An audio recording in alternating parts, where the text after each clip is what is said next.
ஒரு கிராமத்தில் ஒரு அம்மன் கோவில் ஒன்று இருந்தது.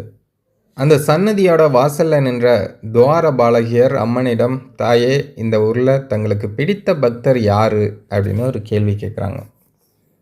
ஊருக்குள் போய் மக்களிடம் பேசி பாருங்கள், உங்களுக்கு உண்மை புரியும் அப்படின்னு அந்த அம்மன் சொல்கிறாங்க.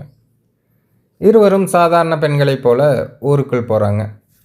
ஒரு விவசாயியிடம் பேசும்போது, நான் வயலுக்கு போய் அசதியாக திரும்பினாலும் கோயிலுக்கு வராத நாளில்லை, போதாக்குறைக்கு வீட்டிலும் அம்மனுக்கு பூஜை செய்கிறேன் என்றார்.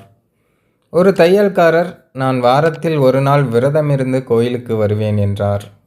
ஒரு கடைக்காரர், நஷ்டம் வரும் நேரத்தில் அம்மனிடம் முறையிடுவேன் என்றார். ஒரு இளைஞன், வயதான தாய்க்கு பணிவிடை செய்வதால் கோயிலுக்கு வர நேரம் கிடைப்பதில்லை என்றான்.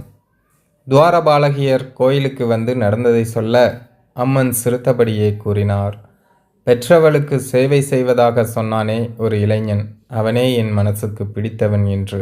நம்மை பெற்றவங்களை நல்லபடியாக பார்த்துக்கிட்டாலே கடவுளோட அருள் பரிபூர்ணமாக கிடைக்கும்.